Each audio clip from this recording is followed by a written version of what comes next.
In the course of time, modern man has taken a rather blasé attitude toward the universe of which he is so intimately a part. We look out around us upon the most extraordinary and miraculous of worlds, and yet we are scarcely astonished. Everything has gradually been deprived of its overtones. Children have much of wonder in them, but as we grow older, this wonder ceases, and a kind of glibness takes its place. We do not have the answers to most of the questions that we ask, yet we are not inclined to leave very much sentiment in ourselves toward this world and its wonders. We look upon the universe as a vast environment full of energies and elements, essences, substances. But then we have transformed the world in which we live into a kind of cosmic laboratory. The universe exists very largely to be explored and to be conquered. We imagine it going on indefinitely through the infinities of space. We have a feeling that it must have begun sometime and probably will end sometime. Or if it doesn't end, it will change continuously. Vast cosmic suns will burn out in space and new worlds will be born. And man will continue the careful analysis of spectrums and try to solve the mysteries of cosmic rays and energies around him. Actually, however, we have lost the sense of the sublime. There is probably nothing that we can ever turn our gaze upon so splendid as the sky of night. Yet to us, it is merely an interference with the routines and rhythms of the day. We simply have lost this innate romanticism that made life a wonderful experience when we felt more and did not know so much.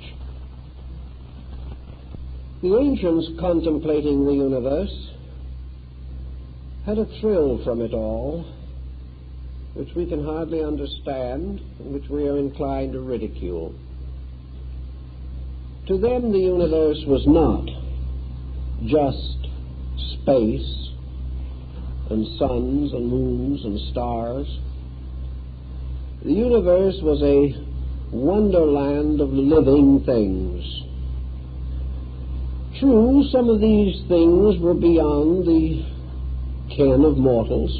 We could not see them. But our forefathers knew they were there just the same. But where vision left off, intuition took over. One of the earliest realizations of man searching to understand his world and himself was the kinship between the human estate and that of nature. Man, striving to understand himself, explored the universe, and striving to explore the universe, searched himself. There were certain parallels, certain analogies which struck him at an early time. One of the most interesting and positive concepts about this arose, of course, in India, one of the old lands where religions and philosophies and sciences were mingled together in a magnificent extravaganza of metaphysical insight. The universe, obviously, was the body of a great being. This body had its own kind of bones, and muscle and flesh and tissue. We could only see a certain part of that body, represented by planets and stars and luminaries. But we could also be aware of the great circulations going on within this fabric. We could sense an energy field enclosing all of these separate moving parts, tying them into an extraordinary functioning entity. And that this functioning entity was ensouled, our ancestors never doubted. That it was ensouled by a power capable of administering its infinite complexity, they were also satisfied. So to them the universe was a living wonder, not something inanimate. It was not only living in the sense of being a vibratory mass of energies, it was living as having a mind and a heart. And in wisdom men sought to understand the mind of this vast structure. And in religion they sought to understand its emotional moods. Men who go down to the sea in ships have learned to accept the ocean as a creature of moods, something more than merely a mass of water. The more we are acquainted with these various elements, the more we respect them, the more we sense something of the tremendous intelligence that is locked within them. Our forefathers also assumed the universe to be ensouled with intelligence, that every part of its plan, every part of its purpose was motivated by wisdom, by some kind of knowledge. Whether it was rational or instinctive or intuitive, it was still there. This knowledge, this wisdom was purposed. All things were moving toward a destiny, towards an end or a goal that was known to something, or perhaps would be discovered by the very process of its own evolving motion. Also, our ancestors became acutely aware that nearly all physical things that we see around us, both in space and on our own planet, are actually the long shadows of laws. The universe is a vast network of regulations and rules, statutes and edicts, magnificent patterns by which all procedures are regulated. The universe is not actually a place of accidents or coincidences. It is a great, well-organized instrument, moving according to the laws of its kind, fulfilling its own purposes with an exactitude that transcends imagination. And as these laws operating throughout space cast their smaller shadows upon our own planet, we perceive that this planet also is controlled and directed by a legislative power coming from nature, coming from the heavens or from space itself. Actually, therefore, bodies are crystallizations along lines of law. The processes which are immutable create their own forms. And one of the first laws that man sensed in this magnificence was the law of continual and inevitable unfoldment. Everything is growing from some previous state to some future or subsequent state. The whole procedure is as though a vast flower was opening in space. Slowly, methodically, inevitably, this blossom spreads its petals. Everything is releasing something from within itself in the process of its own growth. Thus we see that unfoldment guards or guides the ways of things. And this unfoldment applies to suns and cosmic centers just as surely as it applies to the maturing and development of human life. Man is unfolding. Man is not standing still. He is not a complete creature. He must tomorrow be more than he is today, even as today he is more than he was yesterday. The only reason for existence is this process of perpetual growth. And man, observing this growth in his own experience, was not forced to be too imaginative if he recognized it also in space around him. The problem as to where law came from, of course, also intrigued our forefathers. Those systems of philosophy and religion which postulated a deity at the source of life usually assumed that these laws were an expression of the divine will. Deity could be a despot, imposing its purposes upon its creation with inevitable finality. Deity could think what it willed. It could decide what it wished, and by the mere fact of its own divinity could require its creation to abide by its pleasures or purposes or conclusions. This satisfied some early thinkers and satisfied Western man for a great many centuries. But there were certain inconsistencies in the concept. It seemed more reasonable to assume that in some way this world was not a despotism, that it was not ruled over by an arbitrary force. For if this force is truly arbitrary, then the thing that we are seeking most of all, the growth of things, would be frustrated.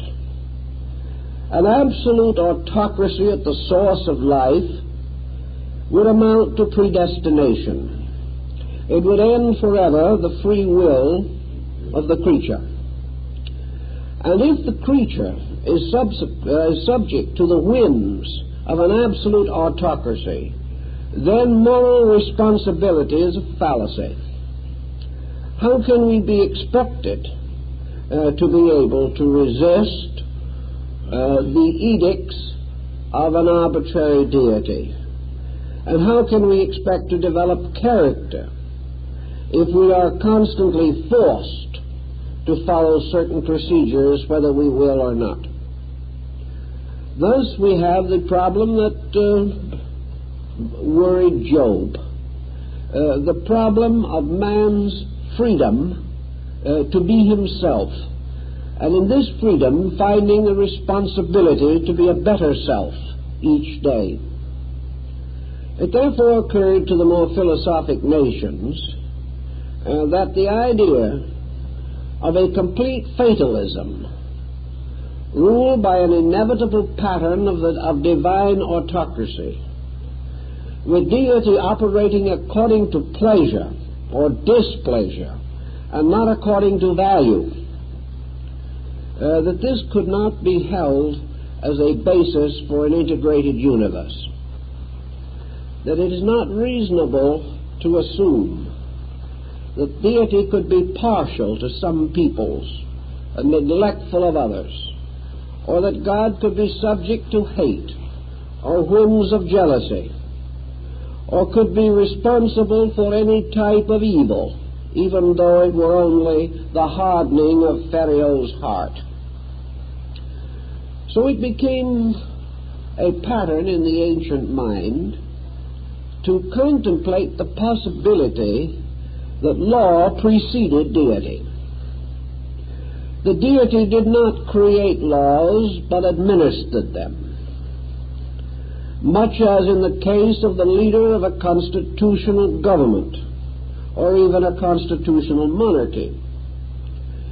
Nations have their bills of rights, their Magna Carta, or whatever may be held and cherished as the statement of the rights of the people. These various documents are served by governments, maintained by them, protected by them, but may not be destroyed by them.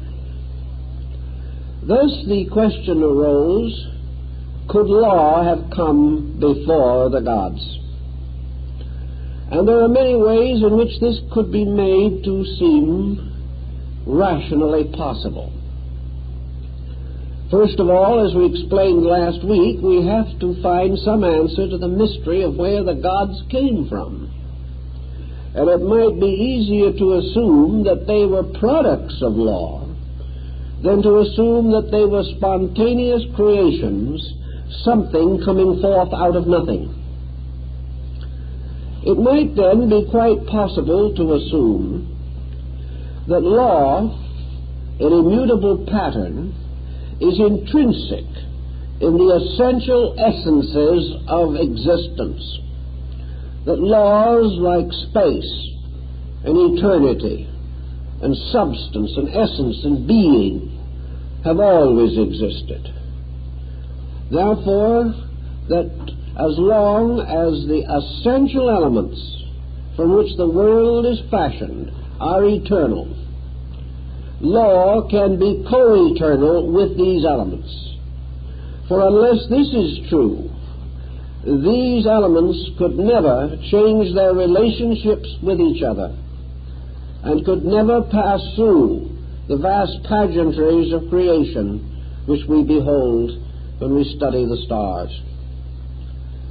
Therefore, the wise came to the conclusion that before gods and men there were laws, that these laws were the rules innate in all energies, that energies are self-governing, that all principles and patterns are self-maintaining, and that as surely as crystallization in rock or fission in cells, these take place with or without the consent of man or any arbitrary force that we know, simply because these processes are the right, natural, and inevitable procedures. Because this is true, then all existence is sustained by innate processes, invariable and utterly consistent. The universe itself is a manifestation of these laws in operation, just as surely as the frost picture on a window pane or the intricate geometric structure of a snowflake. These laws do not require the kind of theology with which we have been familiar. It would be rather difficult for us to imagine the anthropomorphic deity of our ancestors being much concerned with frost pictures or snow crystals.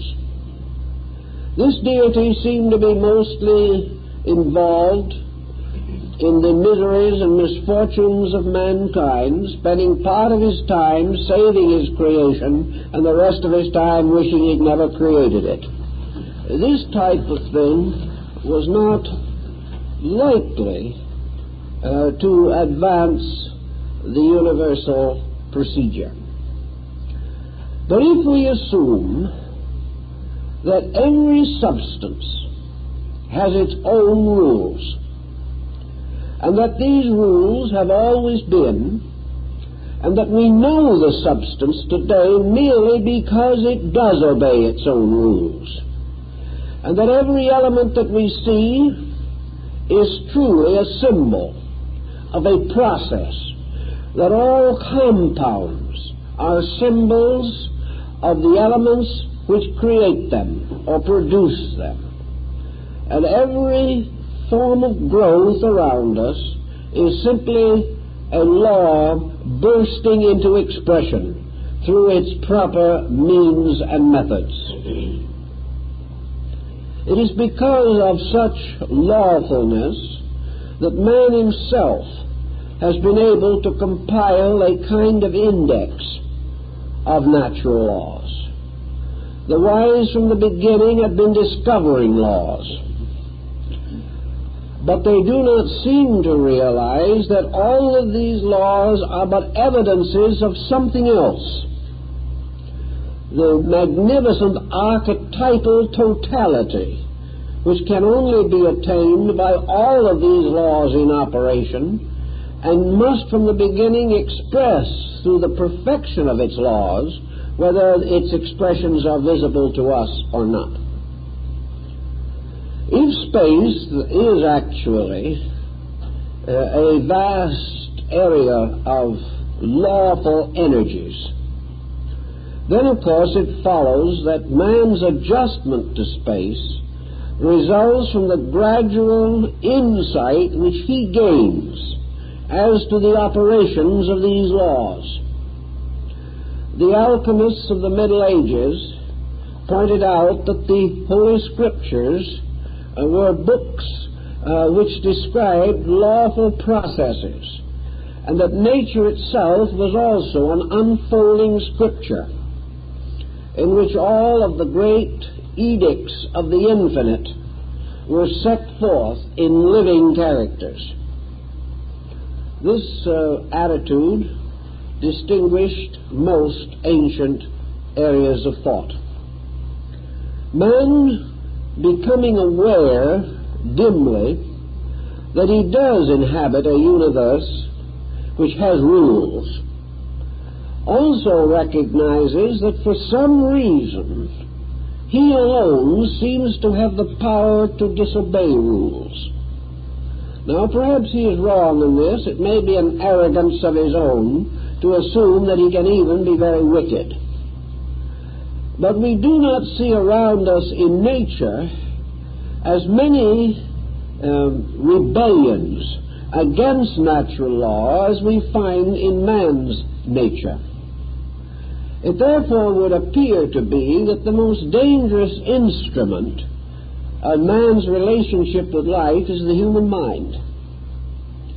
Those creatures in which mental natures are not individualized never rebel against law, but fulfill it without question. Perhaps a few human beings who have come to a great insight into the mysteries of natural law have also verged toward this complete obedience. But for the majority, life is a resistance to this lawful pattern. The individual, seemingly convinced that he is able to defend himself and his own purposes against the infinite pressures of space around him. This is one of the points which we also find in Oriental philosophy. Sometimes Eastern thinkers are termed fatalistic simply because they assume that the individual is powerless to withstand universal purpose.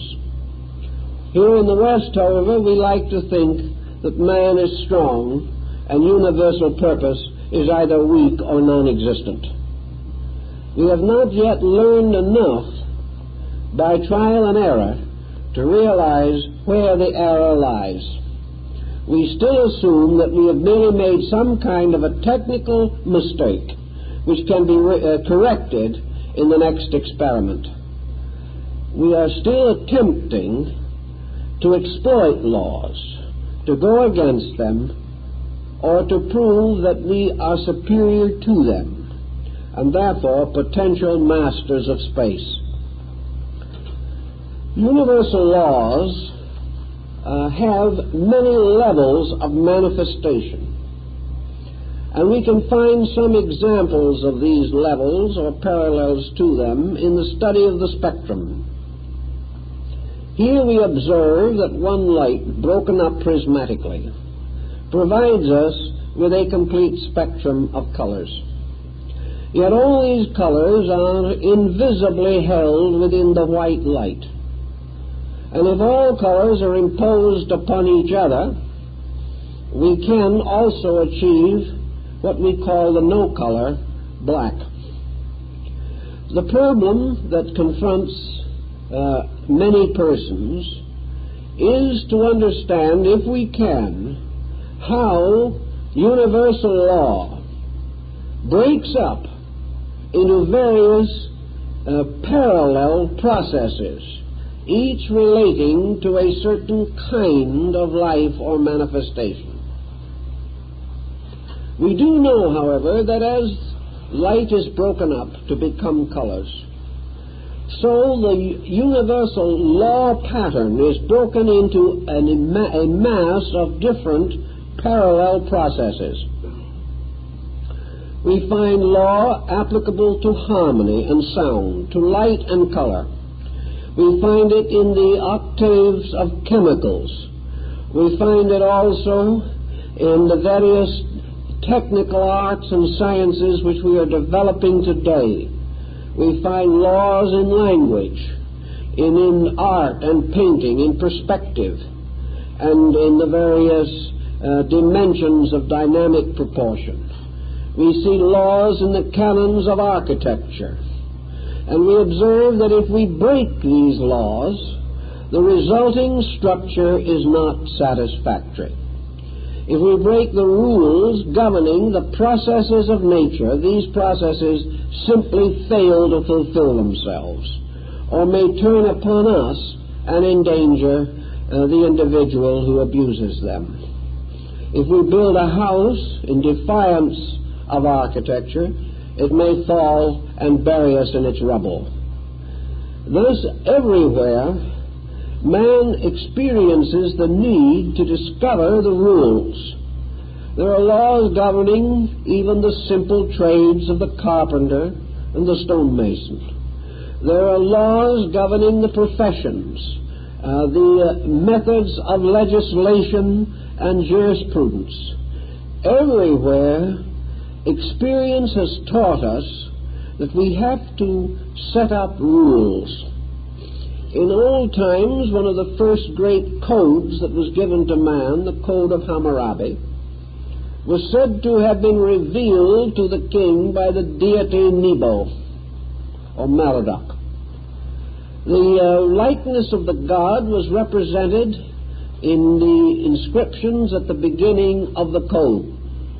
And in this code, Hammurabi sets forth his intuitive insight into the natural processes of human relationships. Actually, the laws of Hammurabi are still astonishingly just and extremely practical, although we have left them far behind in the complications of jurisprudence. But everywhere we have to find laws. And as we examine for them and catch up to them, or perceive them at least dimly in the abstract patterns of things, we have a new initiation into the universal plan. We become more aware that by using law constructively, all is possible. That the moment we use a law constructively or give it a lawful application that has not previously been generally known, we are actually contributing to the manifestation and evolution of that law process. The more laws we discover and obey, the more discoveries that we make through the cooperation with just laws, the more rapidly the whole universe unfolds its purpose. Thus man becomes truly a kind of priest in the temple of universal law. He serves the great statutes and edicts of his faith, and in doing so also advances all lawful works in nature. These lawful works are brought out of darkness, out of caves, as Bacon said, and given their proper opportunity to be known in the light, and by being known in the light, to be applied to the needs of living things.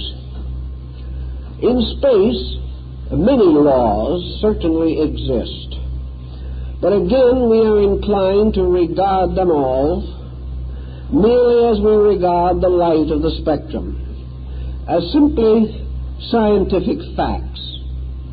Certainly, life energies have to be present, but these life energies are simply force, or magnetism, or electricity, or atomic energy. We think of all these types of terms very glibly. We do not give them any clear moral value. The Egyptians and the Greeks and the Chinese, however, when they began to contemplate laws, they assumed that just as surely as a law by its own procedure established right and wrong, that somewhere in the pattern of things, this rightness and this wrongness must be regarded as moral equations. The simplest morality of the problem is that when you break the law either does not operate at all or it fights back at you. Thus, to do evil is to do contrary to the proper motion of the lawful purposes of things. To do wrong is to cross law in some way. And to cross law is to suffer. And suffer is punishment. Therefore, in nature, there is set up an absolute standard of right and wrong. And it is useless to assume that nature is amoral. It is not. It is moral because in the final analysis, morality is the use of energy. And the possibilities of use and abuse are clearly revealed in the very processes of using energy. It does not follow that you have to have a moral code of your own. It means that if you do not have such a code, your scientific process will reveal it through the very procedure you are following.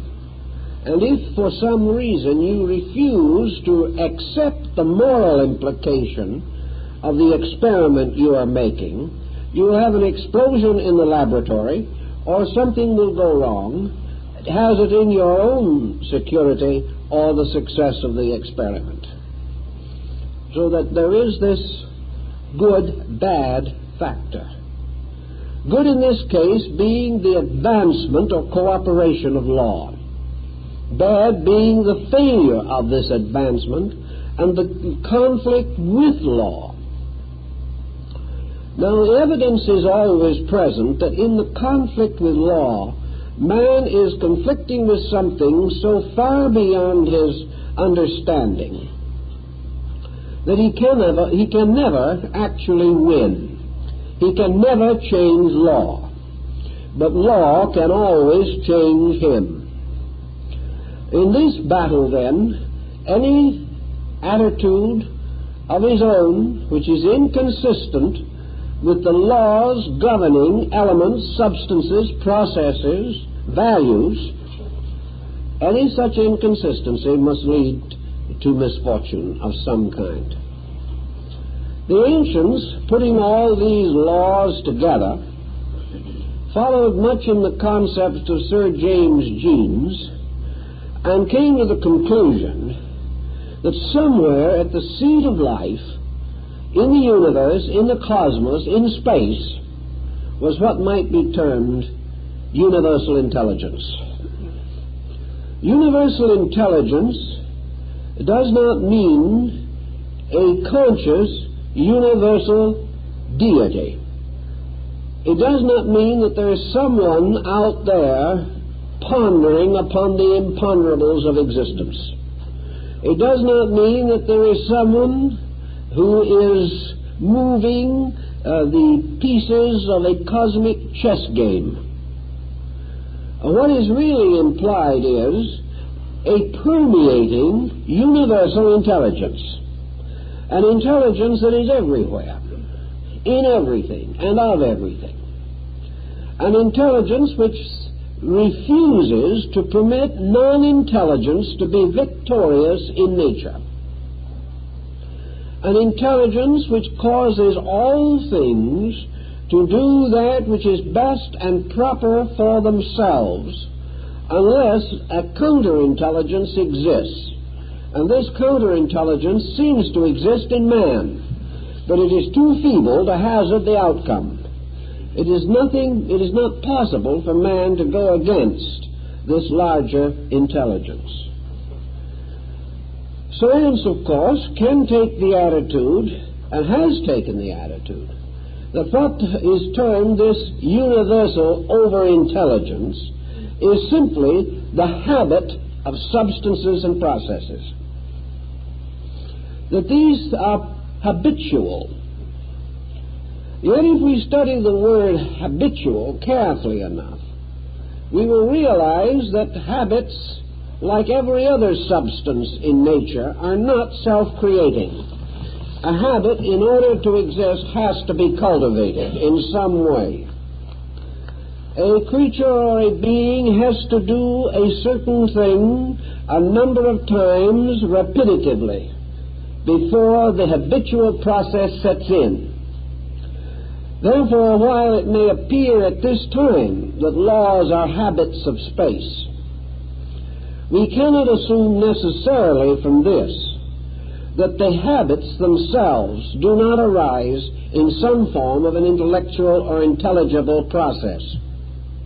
Man's habits certainly rise in the presence of his own intelligence, and there is no conflict between the concept of habit and the concept of intelligence, nor are they interchangeable terms. We must assume, consequently, that all the laws that operate in space bear witness to some kind of a legality, an orderliness, and that this orderliness is essentially constructive and purposed. That these laws also, relating to various elements, principles, processes, and conditions, are not brought into conflict with each other. And out of this vast pageantry of laws is brought the most completely harmonious instrument that we know, the cosmos. This does not mean that the cosmos never has an accident, but its rate is very low. For the most part, the cosmos is the most perfect integration of interrelated factors that we can possibly conceive. This must mean, therefore, that these laws progressing and expanding through space do not come into conflict with each other. Which brings us to another important thing. How is it possible for any mass of laws tossed into the seething cauldron of creation not to end in some kind of a witch's brew? How are we to explain that all these laws never conflict? We know that in a community in which we set up a few laws for mutual protection, these laws are always unjust to somebody. That the laws of a city may differ from those of a county, or of a state, or of the nation, bringing the most lamentable confusion. That the laws of various nations will permit a crime in one country and punish it in another. Also that these various laws require constant amendments due to the fact that experience proves they are inadequate. And the great legislator of today is the forgotten failure of tomorrow. All of our legislations, and we are conscious beings, presumably, end in confusion. We create too many laws and cannot enforce them. Our laws, as one of the Greeks said, are like spider webs which catch small insects, but through which the greater criminal breaks and escapes. How does this how does it happen that this is not true in space? How can laws relating to innumerably different qualities, energies, forces, and substances all apparently work together in a splendid pageantry of cooperation? The answer was rather quickly discovered by the Greeks. The reason why universal laws never conflict is because there is only one. And all so-called divisions and specializations are merely adaptations of one principle. There is only one law, manifesting one power, one quality, and one condition. But this is broken up in the processes of creation like the light upon the spectrum, giving the appearance of manyness, but not coming in conflict, because there is no conflict in the realities, only in the appearances. Thus all laws are complementary, because their purpose is the same, and they arise within a structure which has an overpower to control them all. Now this overpower, again, is not the meddling finger of some arbitrary godling. The overpower is the totality, the unity of existence itself. Law, space, substance, mind. These are all names for one thing in different manifestations. The differences lie not in these things themselves ultimately, but in the differentiating power of the mind trying to study them. The differences lie in us, in other words, not in the objects of our attention. Our own interpretations, our own emphases, cause us, like musicians playing upon a magnificent instrument, to produce from this instrument only the melodies that we intend, even though it may be capable of performing in all melodies and all harmonies.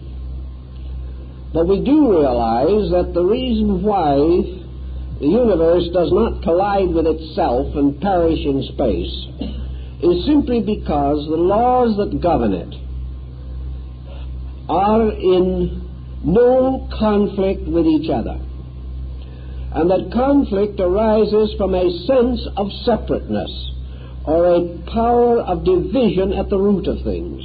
And in nature, this division does not actually exist. What we call division is merely specialization within unity.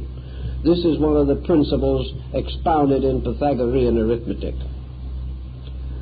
These laws, however, also deal with various levels, and those levels which are in themselves different cannot come into collision any more than different qualities of matter or energy will come into collision.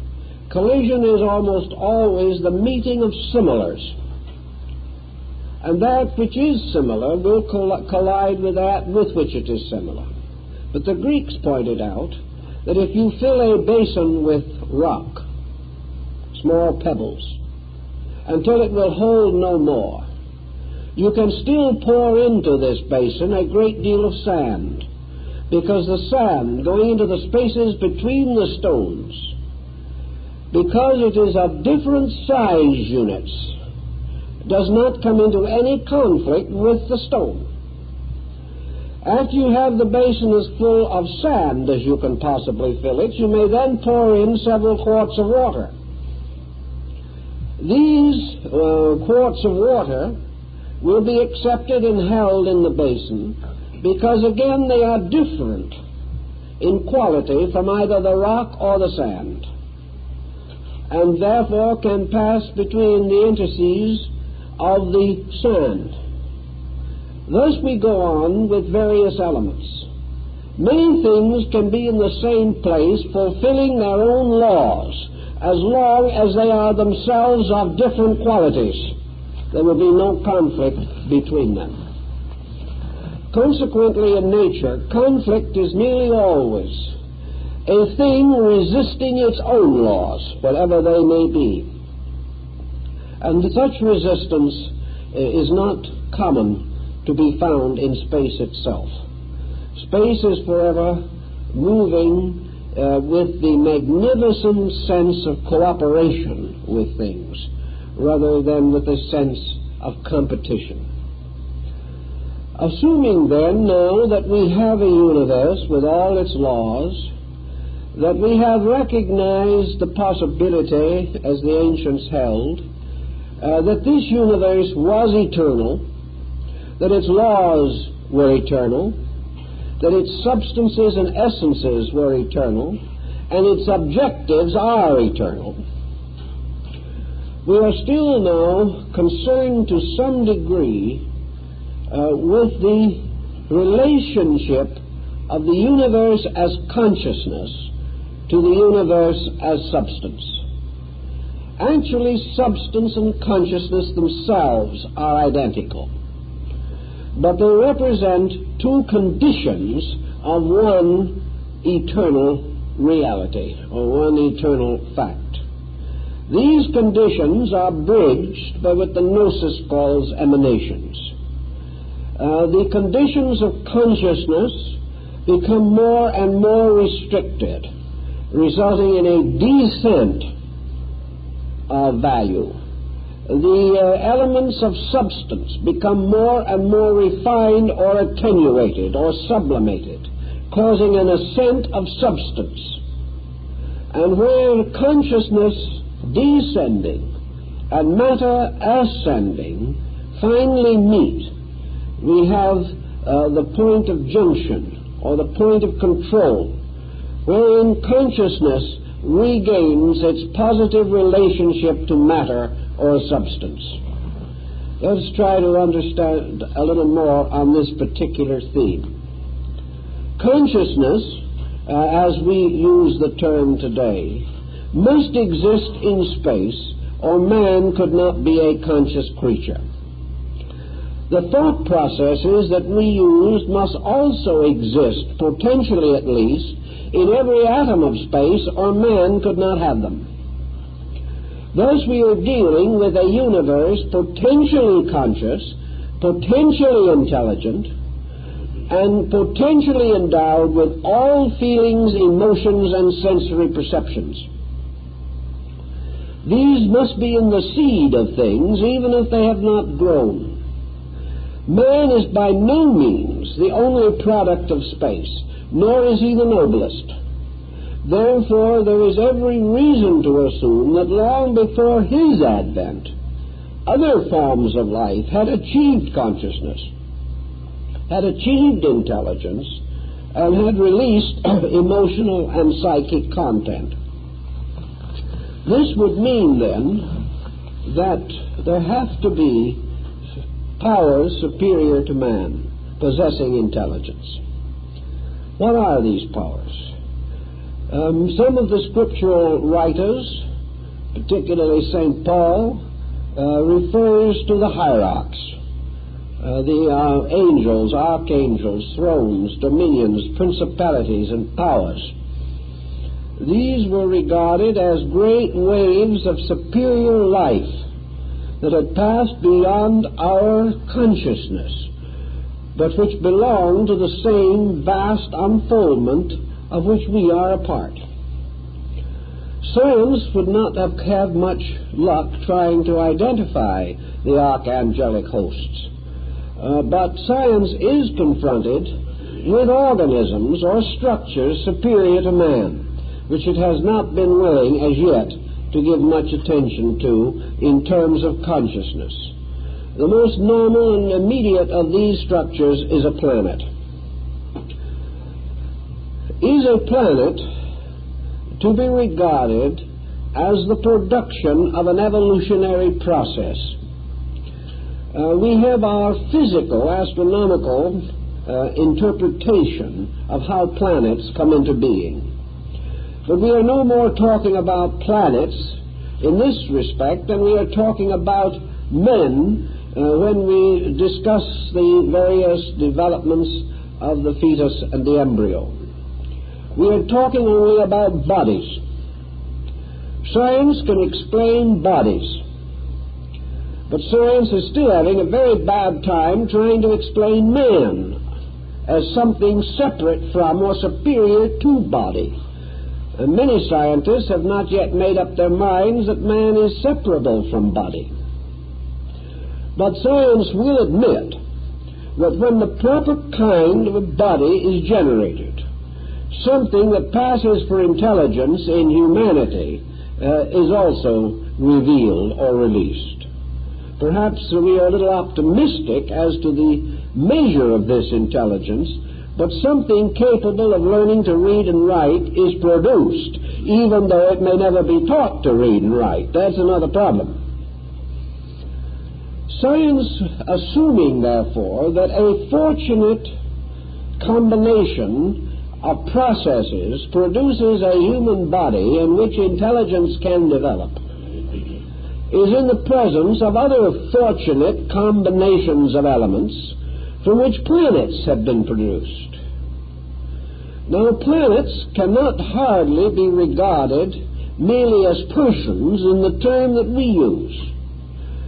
But we have no reason or right to assume that intelligence depends utterly upon a peculiar type of structure which we denominate the genus Homo sapiens. There could be other kinds of creatures which could have intelligence as great as our own or even greater. If the intelligence of these other creatures was identical with our own, we would be able to interpret it. We would recognize it. And seeing something that thought the same way we did, we would say, here is another magnificent example of erudition.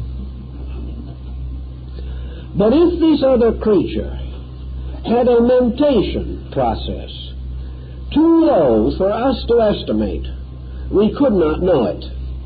Or if it was too high and went beyond the trivia with which we make up our intellectual lives, we would have also no way of recognizing it.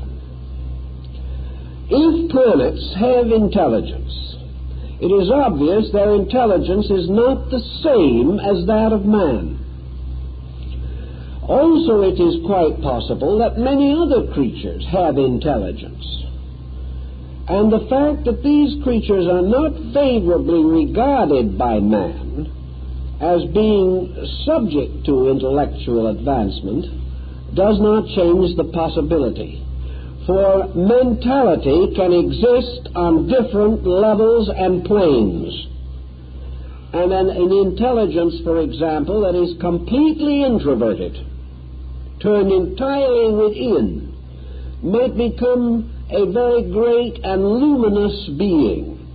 But man would have no way of estimating this unless the intelligence was released or reflected in common action which man understands. That is why Burbank was of the opinion that we underestimated plants, inasmuch as many of them have more sensory perceptions than man has. But their area of mentation is different, and that to us which is different is usually non-existent. Let us assume then that the intelligence of a planet is not the same as ours. That being a much vaster and more ancient organism and far more complex in its structure, we might assume that the planet was more highly evolved than an individual, and that therefore it might properly be appointed as the throne of a deity, as it was in Greece and Egypt, and even the star angels of the ancient Jews. If we want to say that a planet is more highly evolved, then all we are actually requiring to demonstrate this is a proof that the planet possesses superior intelligence. This proof is more or less forthcoming at any time we look for it. actually each planet has sustained its own evolutionary procedures. On each planet, forms of life develop. The lives of these developing species may extend into countless ages. Most recent investigation indicates that man has been here as a recognized species for at least 15 million years. Therefore, the earth produces from itself. Not only does it produce forms of life from itself, but it also radiates from its own nature electrical and magnetic fields, which can likewise be estimated. And certain phases of electrical and magnetic activity can be determined or noted through the aurora borealis and the aurora australatus. These energy fields of the planet can only exist if the planet is alive. Nor can these energy fields be assumed to merely be an essence permeating the planet. For essences permeating the planet do not take upon themselves organized forms any more than essences permeating the human body, but in no way directly associated with it, could produce the specialized structure which we have in man. These essences have to be tied to a pattern, and they have to be evolving through a pattern in order to be effective or knowable or recognizable by us. I think then we must assume, and will ultimately prove to scientific satisfaction, that planets are beings, that they are, as Plato might have called them, huge animals crawling in space. Perhaps he was not as flattering as he should have been, because these are not just simply animals, they are godlings, if godlings can be seen. They represent tremendous centers of activity, mental and physical. Mental activity because the life on each planet is as methodically laid out as in space. Thus we must assume that a planet is a consciously obeying organism, that it is fulfilling law, that law is being released through it. Perhaps we would rather like to think of the planet as an unconscious obeying element or pattern, that like a flower, it is merely fulfilling its natural destiny. But we have no way of knowing that the flower does not have an intelligence. It is only that it does not parallel or come within the experience of our minds. Investigations in India have shown that plants can experience fear even in physical terms. Therefore, our idealist ancestors, who are not desperately trying to kill everything in space as the basis of scientific exactitude, were quite willing to assume that planets were beings, that these beings, like the human body, sustained an infinite diversity of life permeating them and upon their surface, that these forms of life are all provided for by energies released from the earth, and that this balance of energy is maintained by bringing the living things upon a planet into an harmonious balance between earth energy and solar energy. That in the development of creatures, therefore, the great Mother Earth was a fertile area for production. And from this fertility, the seeds in the consciousness of the earth principle were released. And as the earth entity came into embodiment in the planet, it released also into embodiment all the seminal lives which it carried with it from previous embodiment.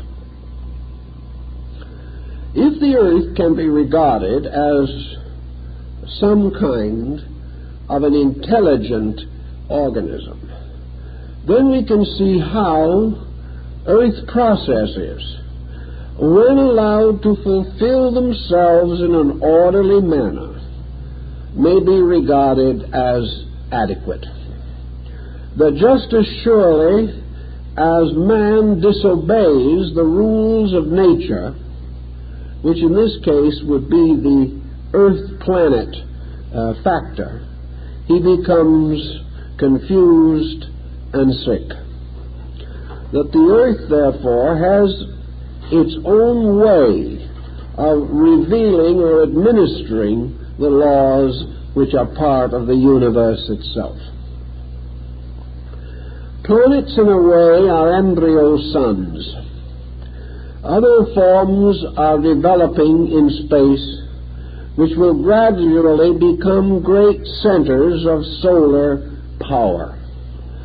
And the suns, in turn, must be regarded as intelligent or intellectually moved or dominated in some way. The planet is a center for the dissemination of intelligence. The sun is a greater center for the dissemination of intelligence. All of the great central focal points, even beyond the vast categories of constellations and the Milky Way, are immense areas for the release of intellectual or intelligible power. The Greeks preferred to think of the solar power as intelligible. Actually, this intellect, this mind, this thought consciousness power is inherent within the radiance of suns.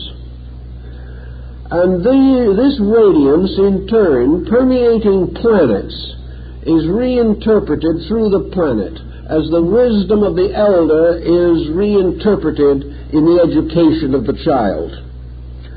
Therefore, planets are children to the parent sun, which acts not only as parent but as teacher, continually radiating energy with indwelling intelligence, by means of which energy, by the way, naturally resists the misuse of itself. While it is not always able to prevent abuse, energy itself fights against abuse, providing every possible means of right usage and immediately punishing abuse with some form of a disaster. The next point that we have to bear in mind, perhaps, is that from all these various centers of consciousness, light, life, power, force, energy are moving, and that these are all interchangeable terms signifying the same principle in different levels of manifestation. Therefore, in every level of manifestation, intellect is present, but specialized in different ways. In every level of manifestation, consciousness is present, but is differentiated variously. In those forms of life which are not yet capable of maintaining an organized consciousness, we find this conscious principle working apparently upon and through form by means of instinct. Various minute microorganisms fulfill the laws of their being, although we can find no evidence in them of any central nervous system or any mental structure. We know, for example, that creatures without any vestige of a brain, so far as we can discover, are capable of at least rudimentary mentation. That these creatures that have no brain no way, as far as we can tell, of knowing anything, no sensory perceptions by our standard, can still become aware of food and will draw themselves or move themselves relentlessly towards this supply, and will in many instances show extraordinary skill in the capturing of the necessities of life. Thus, that which has not any eyes can apparently be aware of food. That which has no mind can scheme a way to get it. We have to have only one answer to this, that the mind and these sensory perceptions are there, but on a different level from ours. And if the level is different, there is no need for the clumsy process of building brain the way that we do. This is a peculiar process necessary to our own species, but in no manner demonstrating the ultimate of the intellectual release. Laws also follow in the line of consciousness, and through planets and suns, laws are released by light itself. This perhaps is the explanation of the great Buddhist deity, the Virokana Buddha. This, or Dainichi Nyori, is the great cosmic abstraction. It is the ultimate conceivable form of a rational being, beyond which we can imagine only the darkness of unconditioned space.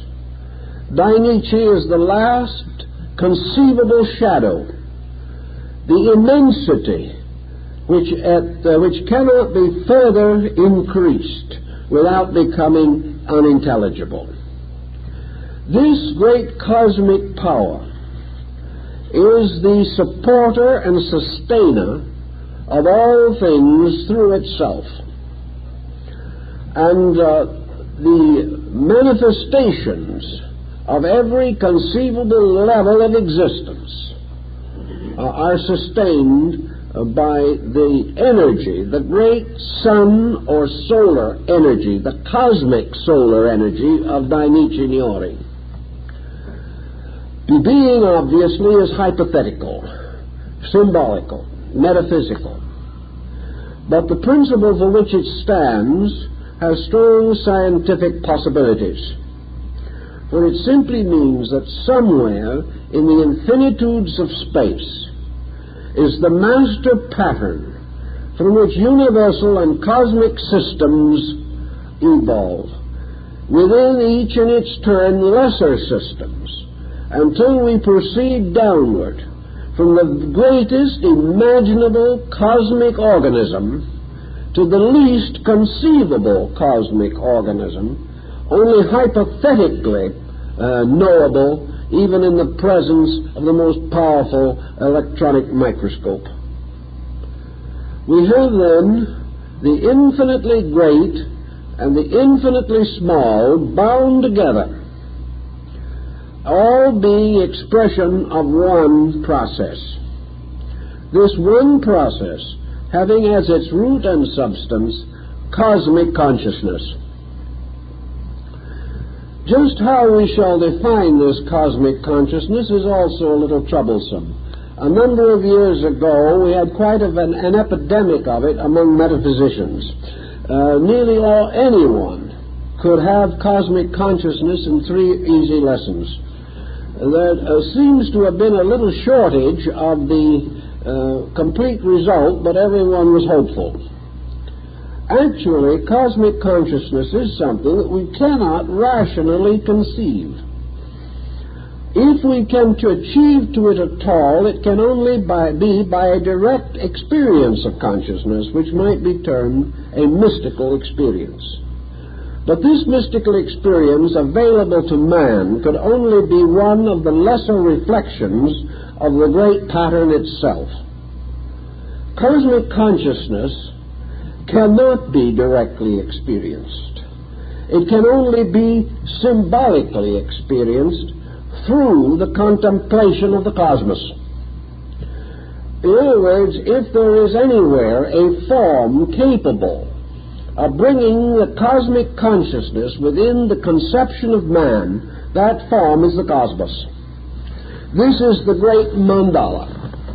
This is the universal symbol by which man may sense but not understand the measure of the universal consciousness itself. Man may recognize aspects of it, but he cannot possibly experience the totality of that experience which projects worlds into existence. Science is divided, philosophy has been divided at times, as to the nature of this consciousness.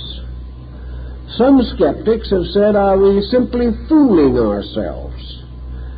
Is this so-called cosmic consciousness merely a term that we have invented to explain a mechanism that we cannot understand? The question to them, of course, is, does the universe require this basic consciousness? Does it require anything except a perpetual motion machine, an instrumentality which can propagate itself forever without any need for a sovereign intellect?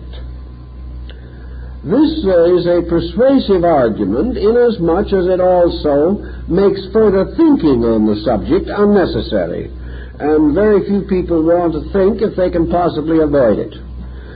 But actually it does not solve very much. Cosmic consciousness is a necessity for one reason only, that man is conscious. If there is not some kind of consciousness superior to man, where did his come from? And this offers no solution to the scientific riddle. If the scientist wishes to say that consciousness in man is simply the product of the evolution process, in which he is gradually building instruments capable of producing consciousness, which does not exist until the instrument is available, then the scientist must settle down to try to figure out how many more conscious manifestations have preceded man, and consequently how much superior material is available for the production of consciousness than is found in the constitution of man. If evolution has been forever, in other words, consciousness must have arisen before man, or it could not have arisen in man, just as surely as it must arise in man if it is to arise later in some other form of life. So consciousness, being something we possess, puts us in the same dilemma as the architect who stood looking at the Pyramid of Giza. He shook his head sadly and said, if I hadn't seen it, I would deny its existence. It's just not possible. But having seen it, the architect was on the horns of a dilemma. He could not deny it.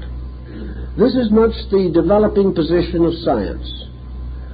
It is no longer possible to categorically deny consciousness unless we wish to affirm that we have a consciousness ourselves capable of denying it in something else, and to assume that we are the only creature in the infinitudes of time which have produced the endless pageantry of the cosmos, that man and man alone has reached the degree by which he can be aware of his own existence.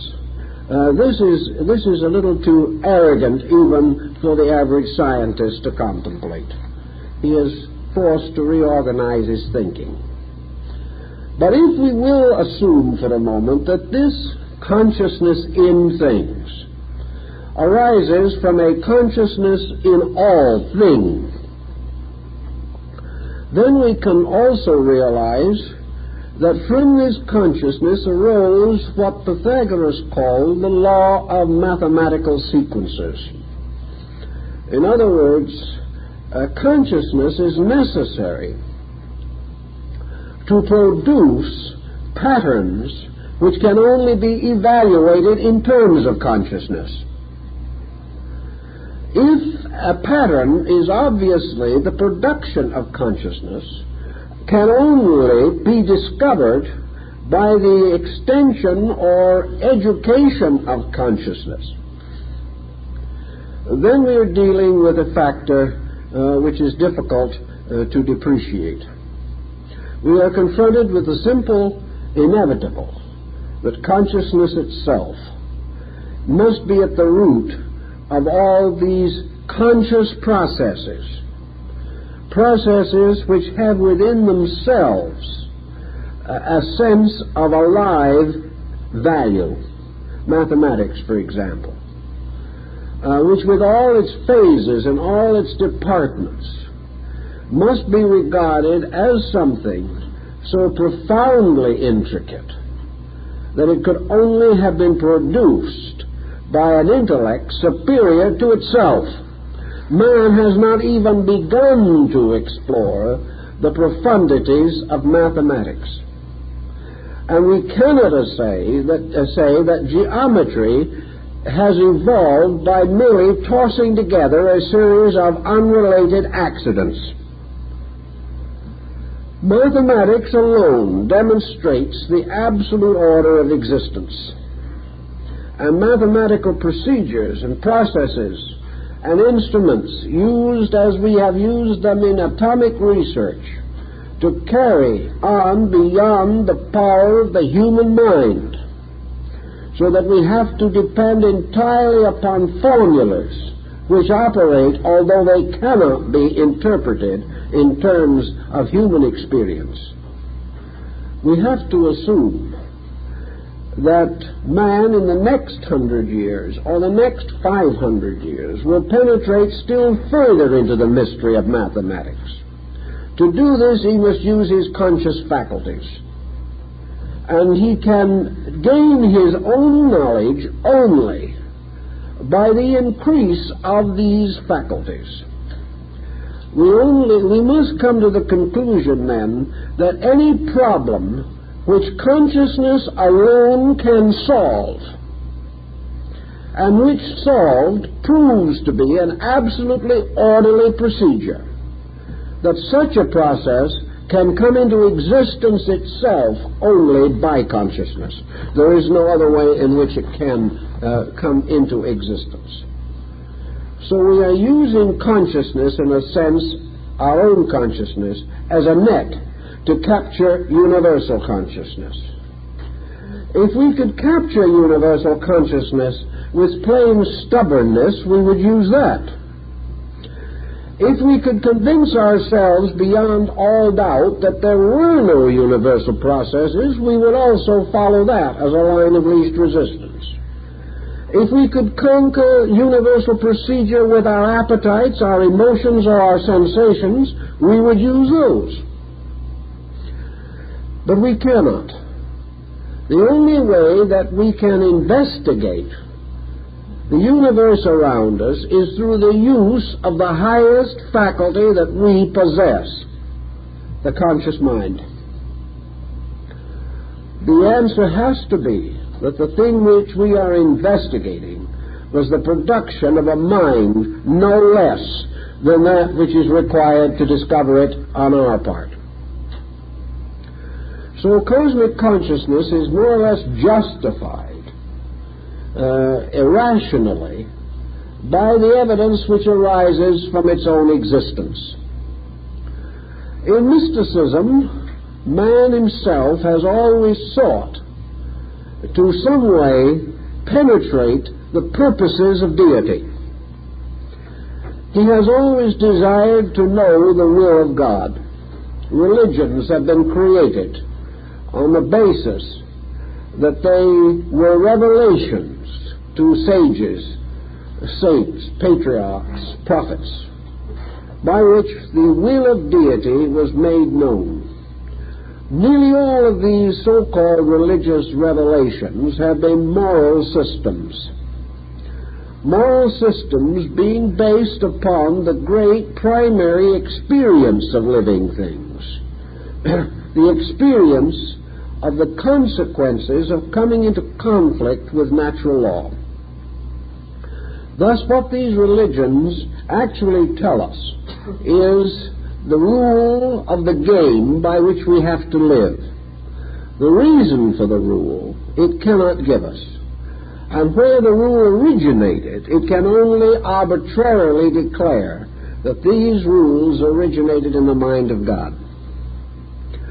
Actually, cosmic consciousness, as sensed in India, particularly in the yogic schools, was not merely a central consciousness, not merely the mind of a being somewhere in space. Cosmic consciousness was an enveloping immediate value. Cosmic consciousness is in every atom. The true and full consciousness of the universal purpose is closer to us than ourselves at all times. The only difficulty is that we are unable to tune into it or to adjust our own finite faculties as we might adjust an aerial on a television to pick up certain stations. What we are trying to do is tune in cosmic consciousness. But when we attempt this, we always seem to tune in something else. Actually, we are tuning in merely conditions of it. But the full and total experience of it is beyond us because we lack the faculties with which to estimate that which is utterly transcendent. In the Buddhist philosophy, of course, we have the same essential problem. For cosmic consciousness, in this case, is substituted the principal consciousness or energy of the Virokana Buddha. All things live by virtue of this cosmic power in perpetual meditation. Functioning from the Dharma Rupa, or body of the law, this consciousness of the Virokana Buddha remains forever in the contemplation of the infinite purpose, remaining, so to say, eternally introverted, in a state of absorption in nirvana or samadhi, universal consciousness knowing. The idea in this system, of course, the esoteric Buddhism of the Shingon and the Tantra, is that the individual, the human being, seeking to achieve cosmic consciousness by some methodology, comes the nearest to it by the realization that pure consciousness is that which is separate from and entirely different from any type of consciousness that we know. Pure consciousness, then must be experienced only when all conditioned consciousness is suspended. Most persons attempting to suspend conditioned consciousness either go to sleep or become obsessed by the psyche in their own subconscious. When the individual doesn't try to be anything, he is unfortunately only himself, and this does not serve the purpose. When the individual does not try to be good, he simply succeeds in not being good, that's all. Nothing is clarified, because the individual's subconscious, upon which he must depend for quietude, is too toxic to permit quietude to arise. All he gets is negation, not quietude. Theoretically, however, if the individual is able to actually escape from all the conditions which personal consciousness impose upon him. He can achieve pure insight. And this pure insight is the nearest that can come to man of the consciousness of the meditating Dainichi Naori. It is the highest type of samadhi. It is the achievement of the experience of the all-conscious apart from all conditioned consciousness. But of course, most of all, it is this unconditioned, ever capable of being conditioned by the rising of the will within the meditating deity. In other words, this deity, Dainichi, can at any time cause any kind of consciousness to arise, because total consciousness can release from itself, according to will and yoga, that which is required. The individual, however, has no such immediate capacity, but he is capable of sensing a kind of all consciousness that is not particularly conscious of one thing. The mystic, in his illuminations and in his visions and in his ecstasies, usually experiences universal consciousness merely as a tremendous internal exhilaration. It is sudden release. It is the emergence of the individual from some dark and heavy region into an airy and wonderful realm of light and peace and beauty and happiness. In this experience, the mystic has the inward sense of all-knowing. But this sense is expressed only in the experience of God loving. It would seem to the being in the mystical experience that he could play a piano or a violin if he had never touched the instruments before. He would have the power to play them within himself. But if he wanted to play the physical instruments, he would have to learn as the same way anyone else would have to learn. Cosmic consciousness does not skill the body. Rather, it becomes an ornament and a vital moving force for the body which has already skilled itself. There is no substitute for the struggle to gain mastery of body, emotion, and thought. But in this experience of cosmic consciousness, the individual has the sense, a strange, perhaps impossible, over-recognition of the unities of life, of the tremendous realities of things. Antagonisms, separatenesses of all kinds fade away. There remains only the sense of the profound accord between all of the parts of life, the experience of being one with the universal consciousness itself. And this universal experience is as though consciousness was a great sea or ocean, permeating all things. And in Buddhism, the individual attains this in the mantram as the dewdrop falls back into the shining sea. The individual becomes one again with the eternal. This type of consciousness, if man can even sense it, suddenly unfolds for him the entire pattern of the universe. He realizes that the essential universe is consciousness, that all of the appearances and forms that we see are merely, as Plotinus calls them, the effulgent blossoms suspended from the divine nature.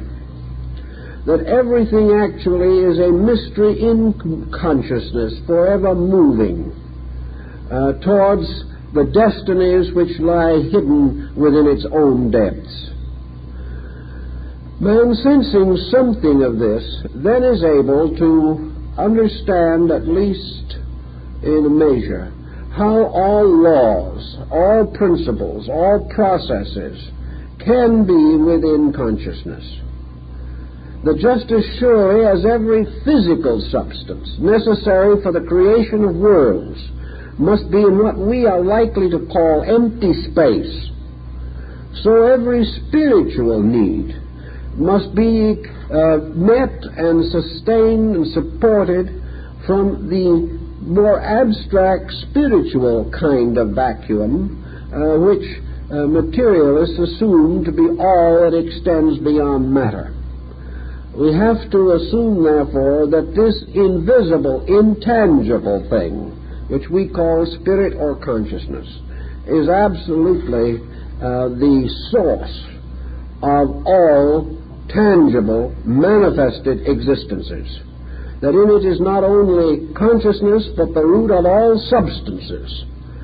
That just as surely as this vast sea of consciousness extends invisibly, within the bottom somewhere hidden in this sea are rocks and mountains and stones. Everything that exists has to come into manifestation from this thing which seems to be empty. Also, from this same process must flow out all of the laws which are like the currents of an ocean. Currents by means of which all of the processes of creation are carried out. The wise men follow the currents and are carried by these currents in their little ships to safe harbors. Those who try too hard to steer themselves in unknown seas often end on the rocks. But whatever be the procedure or analogy we wish to use, we have to sense that all the laws likewise emerge from these basic processes. Now, one more law that we can perhaps give a thought to at this time is the great law of evolutionary process. Evolution is the impulse behind the ideation or release of the potentials of processes of growth. Evolution, therefore, actually is a motion of a thing toward its ultimate, toward that which is forever next. And in this case, the next must always be better than that which precedes it. Evolution is then the unfolding of life. But evolution is also the reuniting of consciousness. Just as surely as growth seems to unfold the beauty of the individual part as several flowers magnificently evolving their blossoms, so growth likewise is the process of bringing the consciousness of these forms back into a state of unity. Therefore, all evolution is toward unity. All evolution is toward the rescuing of existences from the illusion of separateness resulting from inadequate power of inward discernment or discrimination. Evolution is the release and improvements of those faculties by which the identity of life can be comprehended. The instruments by means of which evolution is advanced are the two doctrines of rebirth and karma. Rebirth applies not only to man, but to planets, to suns, to every type of life. Because rebirth is simply a law of cyclic process. All forms, due to the fact that they are artificial compounds, they are space itself or consciousness itself curdled into a temporary organism. This temporary organism is not the true and proper owner of this space from which it fashions an instrument. Therefore, it must come to this instrument and depart from it. During the process of investment with this instrument, the consciousness gains manifestation on some level of manifestation. Having achieved a certain measure of manifestation, it must retire again and build a new instrument. Thus, the doctrine of rebirth applies to suns and cosmic suns and universal systems. For all of these have to ultimately be dissolved and then reintegrated on a higher level. There is an operation working in this also which we do not fully understand, but which we see a parallel for in human life, namely that long living and much experience not only creates an exhaustion of powers, but also results in a confusion in the ability to digest experience. Consequently, a period of mental or emotional rest must also be set up. Otherwise, the person is unable to escape from the crystallization of his own faculties. And in some way, the crystallizations in space produce also this degree in which they imprison or frustrate life. Therefore, the forms must be dissolved and rebuilt. Karma applies likewise to all creatures possessing initiative.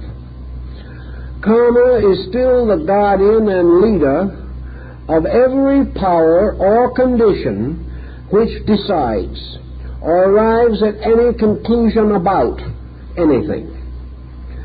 The deity, if it wills to create, must accept the consequence of creation, which is usually to be absorbed into the creation and die there, at least temporarily, to be resurrected later through the evolution of the creation itself. But wherever there is action arising from determination or from consciousness, there has to be attendant reaction. This is why in the Buddhist philosophy, nirvana is actually the suspension of the impulse of action. So nirvana is the continuing of a causeless state, which cannot therefore produce any consequence. In this way, there is a complete suspension of the processes which either build up or tear down by cosmic procedure. Karma is both good and adverse. The greater the degree of consciousness, the greater the virtue of karma. Therefore, the concept of heaven, which is actually the karmic consciousness of a deity which cannot create evil. This is the old philosophical clue. Whereas hell in philosophy is always the creation of a consciousness capable of evil. And consequently, the infinite creates the heavens, and men create their own hells. In karma, this procedure, therefore, follows along and sustains the procedures of existence. All of these move about the principle of equilibrium, which is also established as a pattern in space. For equilibrium is the condition of the pure principle of space itself, within which polarization arises, but the space itself is never unbalanced. Equilibrium, therefore, is the symbol, actually, of eternity. It is the symbol of that which unborn cannot die, unfashioned cannot be destroyed, having no beginning can have no end, and having achieved complete equilibrium within consciousness can never again be embodied in an unbalanced organism. These processes all exist, and these principles all reside in space, together with many more of which we are now unaware. And it would seem that sometime along the way of life, great thinkers and great leaders of knowledge should be exploring the mysteries of the cosmos for the discovery of these great values, these great principles, so that someday we can build upon them a science of human regeneration based upon man's restoring his true insight into his own relationships with the cosmos. If this can be attained, man attains the greatest degree of security that it is possible for him to know. Well, I guess our time is up for this evening, folks, so we hope to see you next week.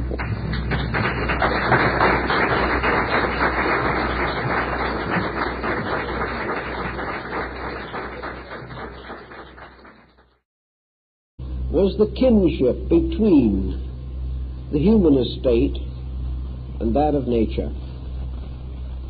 Man, striving to understand himself, explored the universe, and striving to explore the universe, searched himself. There were certain parallels, certain analogies which struck him at an early time. One of the most interesting and positive concepts about this arose, of course, in India, one of the old lands where religions and philosophies and sciences were mingled together in a magnificent extravaganza of metaphysical insight. The universe, obviously, was the body of a great being. This body had its own kind of bones, and muscle, and flesh, and tissue. We could only see a certain part of that body, represented by planets and stars and luminaries. But we could also be aware of the great circulations going on within this fabric. We could sense an energy field enclosing all of these separate moving parts, tying them into an extraordinary functioning entity. And that this functioning entity was ensouled, our ancestors never doubted. That it was ensouled by a power capable of administering its infinite complexity, they were also satisfied. So to them the universe was a living wonder, not something inanimate. It was not only living in the sense of being a vibratory mass of energies, it was living as having a mind and a heart. And in wisdom, men sought to understand the mind of this vast structure.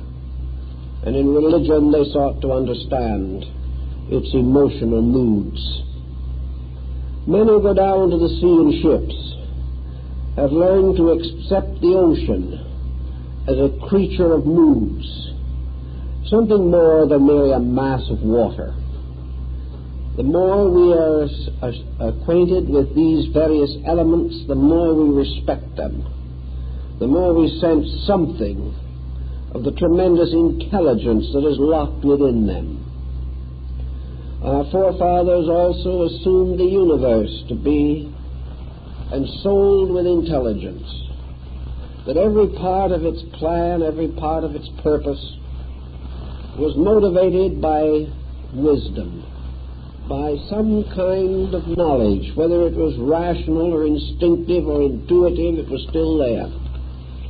This knowledge, this wisdom was purposed.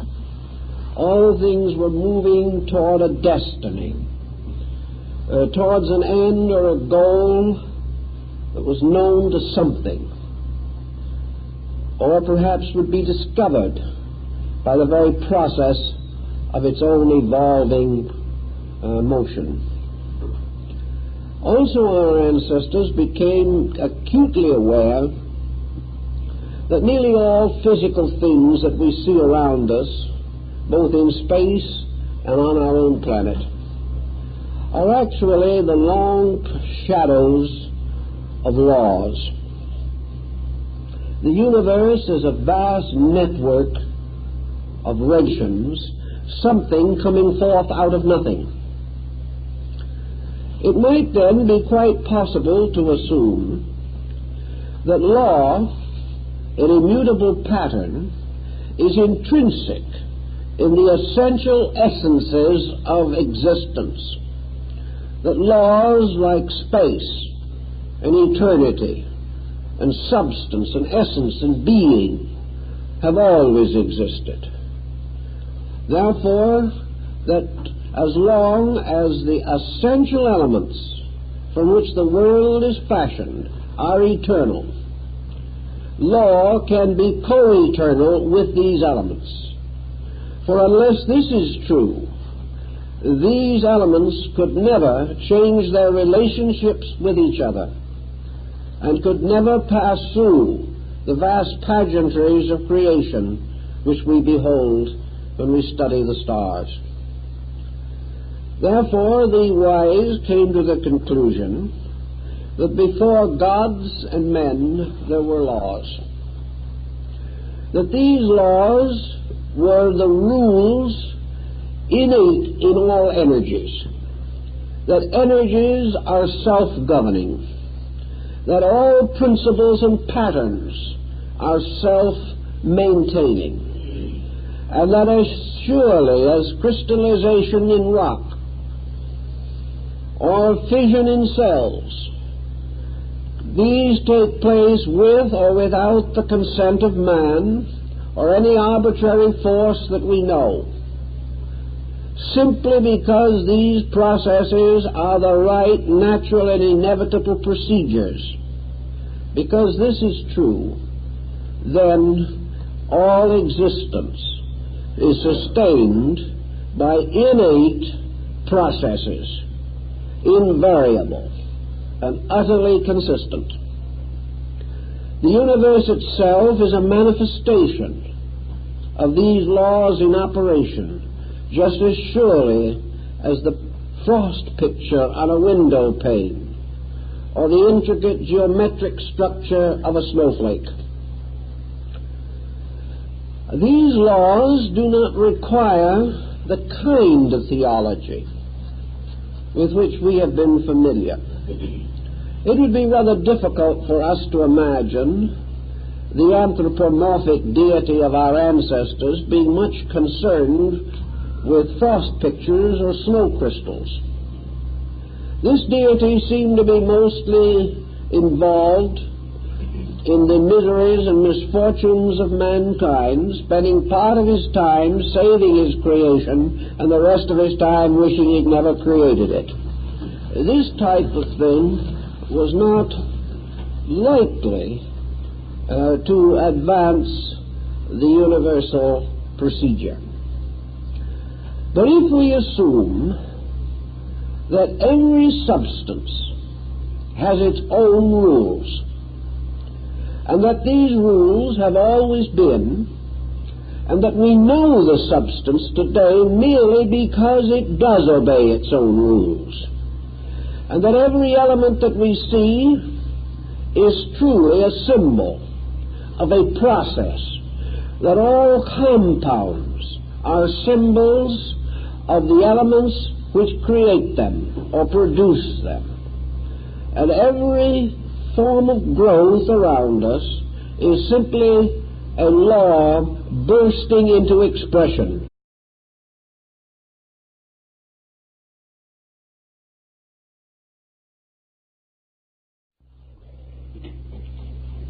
In the course of time, modern man has taken a rather blasé attitude toward the universe of which he is so intimately a part. We look out around us upon the most extraordinary and miraculous of worlds, and yet we are scarcely astonished. Everything has gradually been deprived of its overtones. Children have much of wonder in them, but as we grow older, this wonder ceases, and a kind of glibness takes its place. We do not have the answers to most of the questions that we ask, yet we are not inclined to leave very much sentiment in ourselves toward this world and its wonders. We look upon the universe as a vast environment full of energies and elements, essences, substances. But then we have transformed the world in which we live into a kind of cosmic laboratory. The universe exists very largely to be explored and to be conquered. We imagine it going on indefinitely through the infinities of space. We have a feeling that it must have begun sometime and probably will end sometime. Or if it doesn't end, it will change continuously. Vast cosmic suns will burn out in space and new worlds will be born. And man will continue the careful analysis of spectrums and try to solve the mysteries of cosmic rays and energies around him. Actually, however, we have lost the sense of the sublime. There is probably nothing that we can ever turn our gaze upon so splendid as the sky of night. Yet to us, it is merely an interference with the routines and rhythms of the day. We simply have lost this innate romanticism that made life a wonderful experience when we felt more and did not know so much. The ancients contemplating the universe had a thrill from it all, which we can hardly understand and which we are inclined to ridicule. To them, the universe was not just space and suns and moons and stars. The universe was a wonderland of living things. True, some of these things were beyond the ken of mortals. We could not see them. But our forefathers knew they were there just the same. But where vision left off, intuition took over. One of the earliest realizations of man searching to understand his world and himself, regulations and rules, statutes and edicts, magnificent patterns by which all procedures are regulated. The universe is not actually a place of accidents or coincidences. It is a great, well-organized instrument, moving according to the laws of its kind, fulfilling its own purposes with an exactitude that transcends imagination. And as these laws operating throughout space cast their smaller shadows upon our own planet, we perceive that this planet also is controlled and directed by a legislative power coming from nature, coming from the heavens or from space itself. Actually, therefore, bodies are crystallizations along lines of law.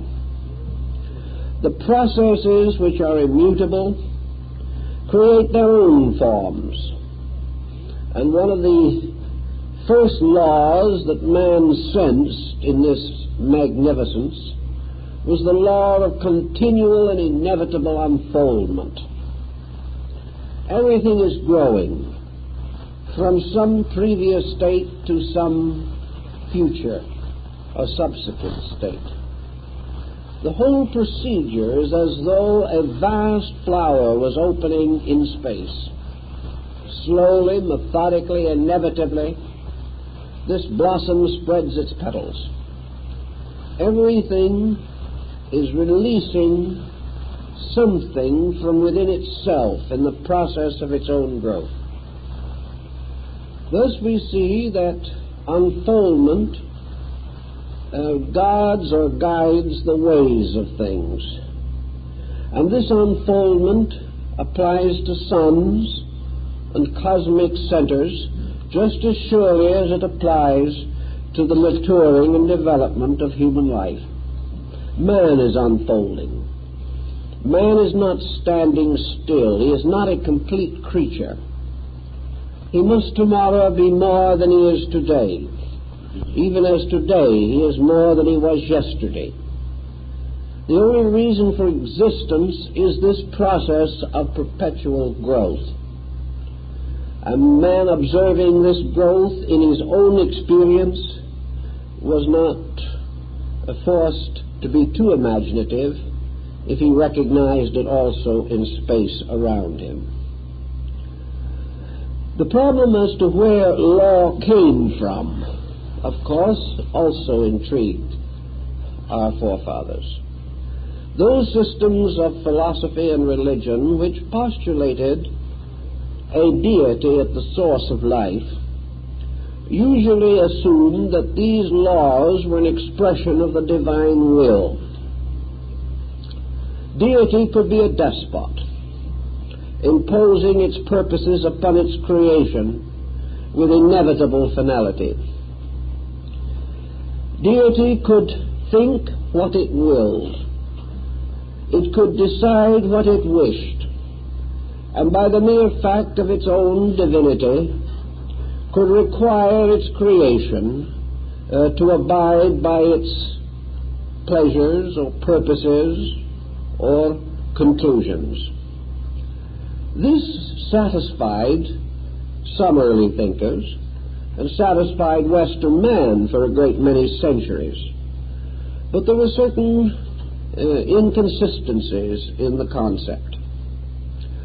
It seemed more reasonable to assume that in some way this world was not a despotism, that it was not ruled over by an arbitrary force.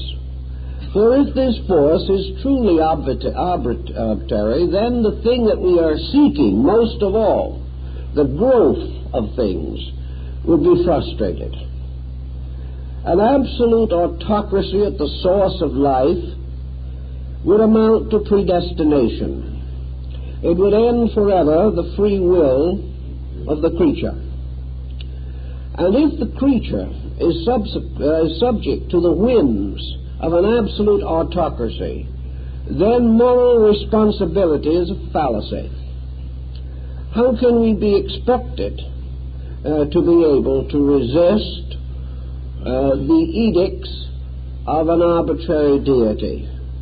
And how can we expect to develop character if we are constantly forced to follow certain procedures whether we will or not? Thus we have the problem that worried Job, the problem of man's freedom to be himself, and in this freedom finding the responsibility to be a better self each day.